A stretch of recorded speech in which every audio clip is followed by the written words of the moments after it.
Hey guys, I'm here with the first video of a 3-part series that will give you a little more insight on the LooxidVR. In each video, we'll be covering one frequently asked question based on inquiries from our customers. In this video, we will show you how to wear our device. With each purchase of the LooxidVR, you will get two masks. One is a narrow mask and one is a wide mask. Please make sure to use a mask that best fits your forehead shape. We recommend people with wider foreheads to use a wide mask.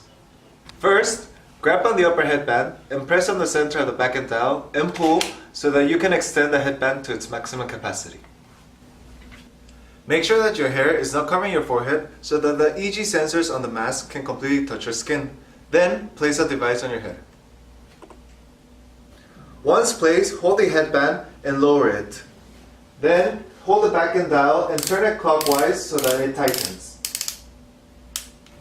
If the image is out of focus, use the dial on the right side and adjust the focus accordingly. Once you're done using our device, press on the center of the backend dial and pull to remove the device from your head.